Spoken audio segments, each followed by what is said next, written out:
ان کا financial boycott اور ان کے سفارتی تعلقات ساری مسلم دنیا ان سے منقطع کرے، اور بہت اسٹرانگ اکانومی نہیں ہے، اور ایک بار بائیکاٹ ہونا شروع ہو گیا تو سویڈن کے لوگ بھوکے مرنے لگیں گے۔ یہ ہوتا ہے بار بار کہ صرف قرآن ہی کو جلانے کی کوشش کی جاتی ہے، اس کی بے حرمتی کی کوشش کی جاتی ہے۔ کیوں یہ ہوتا ہے بار بار کہ نبی کریم صلی اللہ علیہ وسلم کی شان اقدس میں ہی گستاخی کرنے کی کوشش کی جاتی ہے؟ کیا سویڈن کی حکومت اس کی اجازت دے گی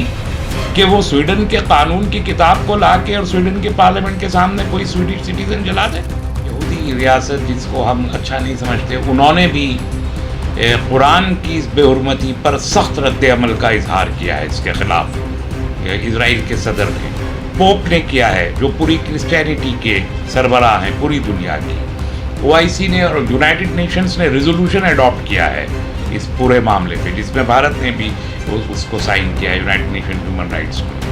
تو جب ساری دنیا ایک زبان ہے اس معاملے میں کہ یہ اسلاموفوبیا ہے اور قرآن حکیم کی بے حرمتی ہے اور یہ کیا جانا غلط ہے، تو سویڈن کی سرکار کیا اتنی بڑی ہو گئی کہ ایک مہینے کے اندر دوبارہ یہی واقعہ کرنے کی اجازت دے دی اور یہ ہو گیا؟ آج وہاں پر جمعے کی نماز کے وقت میں جوتوں سمیت ایک ساتھ جوتے لے کے قرآن حکیم کے کاپی کے اوپر کھڑا ہو گیا یہ سلمان مملوکی کیا نام اس کا، جو عراقی عیسائی ہے۔ تو یہ صرف مذمت کرنے کا واقعہ نہیں ہو سکتا، اب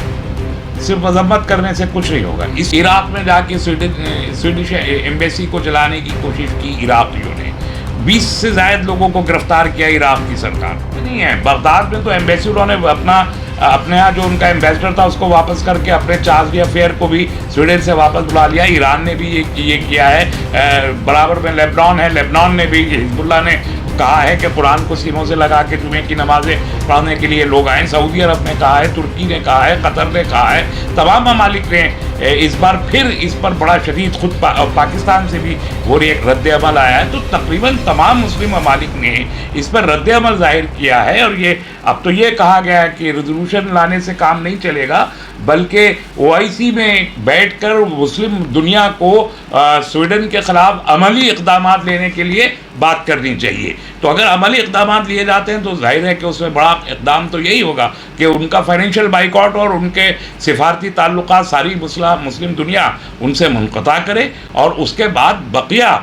دنیا کے اوپر بھی جو غیر مسلم دنیا ہے اس کے اوپر مسلم دنیا کو ایک دباؤ بنانا چاہیے کہ وہ بھی اپنے سفارتی اور تجارتی تعلقات کو سویڈن سے منقطع کرے، تو پتہ چلے۔ ویسے بھی کوئی ایسا نہیں ہے کہ سویڈن کوئی بہت مالدار ملک ہو، بڑی اچھی لمبی چوڑی کوئی GDP ہو اور کچھ ہو، بھوکمرے لوگ ہیں وہاں بھی بہت بڑی تعداد میں، کوئی بہت اسٹرانگ اکانومی نہیں ہے، اور ایک بار بائیکاٹ ہونا شروع ہو گیا تو سویڈن کے لوگ بھوکے مرنے لگیں گے۔ میں نے کہا کہ خالی اب ریزولوشن پاس کرنے سے کام نہیں چلے گا، عملی اقدامات OIC کو بھی لینے پڑیں گے، لائک یہ کہ سفارتی اور تجارتی تعلقات تمام مسلم ممالک پہلی فرصت میں OIC کے ریزولوشن اڈاپٹ کر کے ختم کریں، ان سے ٹریڈنگ ختم کریں، ان سے ڈپلومیسی کا رشتہ ختم کریں۔ یہ سب سے زیادہ ایفیکٹو ہوگا۔ 57 کنٹریز اگر کم سے کم تو اتنا کر سکتی ہیں کہ اپنے سفیروں کو واپس بلائیں اور اپنے یہاں سے سفیروں کو وہاں پہ لوٹا دیں، اور پھر سارے ٹریڈ ریلیشن ختم کریں ان سے۔ کیا سویڈن میں پچھلے دنوں ایک مسلمان لڑکے نے اظہار محبت کیا توریت کے ساتھ اور بائبل کے ساتھ، کہ اس نے اسی طریقے سے اجازت مانگی دونوں مقدس کتابوں کو جلانے کی، اور وہ پہنچا اسرائیلی ایمبیسی کے باہر غالباً، اور وہاں اس نے دونوں کتابیں بلند کی اور لائٹر نکال کے دکھایا، لیکن پھر اسے بند کیا اور کتابوں کو چوما، گلے سے لگایا اور خطاب کیا کہ کتابیں، آسمانی کتابیں سب مقدس کتابیں ہیں۔ تو اگر ہم کو تو کرنا ہی ہے، ہمارے لیے تو قرآن کا حکم ہے کہ تمام کتابوں کو، مذاہب کو، ان کے دیوی دیوتاؤں کو برا نہ کہا جائے، اور آسمانی کتابوں کا احترام کیا جائے۔ جو 4 آسمانی کتابیں ہم ان کا کرتے ہیں، ہم تو تصور بھی نہیں کرتے۔ تو یہ سوال یہ پیدا ہوتا ہے کہ یہ جو اسلاموفوب ہیں، اور یہ سویڈن جیسے ممالک، فریڈم آف ایکسپریشنز کی ایک لمٹ ہوتی ہے، کہیں بھی یہ ممکن نہیں ہے۔ میں یہ پوچھنا چاہتا ہوں کہ کیا سویڈن کی حکومت اس کی اجازت دے گی کہ وہ سویڈن کے قانون کی کتاب کو لا کے اور سویڈن کے پارلیمنٹ کے سامنے کوئی سویڈش سٹیزن جلا دے؟ کیا اس کی اجازت ہو سکتی ہے؟ تو ان کو اپنے قانون میں اس قسم کی ترمیم کرنی چاہیے جو بلیسفیمی لا سویڈن میں تھا 1970 تک، اس کو ریوائیو کرنا چاہیے ان کو، اور کم از کم آسمانی مذاہب اور آسمانی کتابوں اور انبیاء علیہ السلام کے احترام کو برقرار رکھنے کی گارنٹی سویڈن کو لینی چاہیے، اور سویڈن کی طرح دنیا کے ہر ملک کو اس قسم کے یہ جو اہم دنیا کے مذاہب ہیں، ان کے انبیاء، ان کی کتابیں، خدا،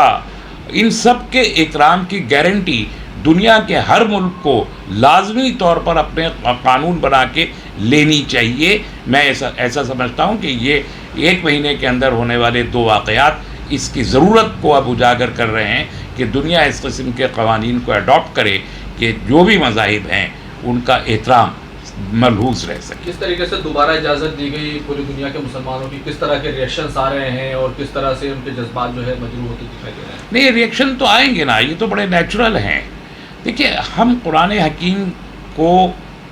نہ صرف عزت دیتے ہیں بلکہ اب جان سے زیادہ عزیز سمجھتے ہیں۔ ہم اپنے نبی صلی اللہ علیہ وسلم کو جان سے زیادہ عزیز سمجھتے ہیں، اور جب کوئی دل آزاری کرتا ہے، جب یہ چیزیں توڑتا ہے، اس حرمت کو توڑنے کی کوشش کرتا ہے، تو تکلیف تو ہوتی ہے۔ جس دن اس مسلمان لڑکے نے یہ کہا کہ ہم توریت کو جلانے آ رہا ہوں، بائبل کو جلانے آ رہا ہوں، جوئش کونسل نے بھی اس تکلیف کا اظہار کیا کہ آپ کو توریت جلانے نہیں آنا چاہیے۔ تو ہر ایک کو ہوگی، آپ چاہے جس مذہب کے بھی کتاب لے، تو پھر کیوں مسلمان کوئی الگ سے تو بنے ہوئے نہیں ہیں، ہمیں بھی وہ تکلیف ہوتی ہے، اور وہ تکلیف ساری دنیا کے کسی بھی مذہب کے ماننے والے کو ہوگی۔ تو ہماری اس تکلیف کو کنسیڈر کیوں نہیں کیا جا رہا؟ سوال یہ ہے کہ آج آپ توریت اور زبور کو لے کے کوئی جلانے جائے، ہم تو اس کی اجازت نہیں دیں گے، ہرگز کوئی مسلم ملک نہیں دے گا۔ خود میں جا کے اس آدمی کا ہاتھ پکڑ لوں گا جو توریت، زبور یا کسی بھی آسمانی کتاب کو جلانے کی کوشش کرے۔ لیکن سوال یہ ہے کہ سویڈن کی حکومت ایسا کیوں نہیں کرتی، یا دوسرے ممالک ایسا کیوں نہیں کرتے؟ کیوں یہ ہوتا ہے بار بار کہ صرف قرآن ہی کو جلانے کی کوشش کی جاتی ہے، اس کی بے حرمتی کی کوشش کی جاتی ہے؟ کیوں یہ ہوتا ہے بار بار کہ نبی کریم صلی اللہ علیہ وسلم کی شان اقدس میں ہی گستاخی کرنے کی کوشش کی جاتی ہے؟ کیوں دوسرے انبیاء علیہ السلام کے بارے میں یہ کوشش کبھی نہیں کی گئی؟ دوسری کتابوں کو جلانے کی تو یہ صرف اسلام کے نام پر اسلام سے نفرت کو بڑھانا ہے، جو اسلاموفوبیا مختلف ممالک نے پچھلے 2-3 دہائیوں میں بڑھایا، یہ اس کا شاخسانہ ہے، اور ساری دنیا کو اس کی ذمہ داری لینی چاہیے۔ میرا خیال ہے اب OIC اسی ڈائریکشن میں اقدام کرنے جا رہا ہے، جو الازہر سے جو مشورہ آیا تھا اسی پر اب عمل کرنے جا رہا ہے، اور اس کی ضرورت ہے، اور وہ ہونا چاہیے۔ سزا ملنی چاہیے، کم از کم اتنی سزا تو دیں کہ اب سعودی عرب اور گلف کا جو تیل جا رہا ہوگا وہ تیل بند کریں، جو گیس کی سپلائی ہے گیس کی سپلائیاں بند کریں، جو اور کھانے پینے کی اشیاء کی ٹریڈنگ ہو وہ بند کریں۔ کچھ تو فرق پڑے گا نا، کوئی جب ایک چھوٹا سا ملک ہے، کوئی اتنا لمبا چوڑا کوئی ملک نہیں ہے کہ اگر سویڈن سے ہمارے تعلقات ہم منقطع کر لیں تو نہ تو ہمارے اوپر تو کوئی اثر اس کا پڑے گا نہیں، اتنا چھوٹا ملک ہے، ان کو پڑے گا، جو بھی فرق پڑے گا ان کو پڑنا چاہیے، ان کو سزا ملنی چاہیے اس کی۔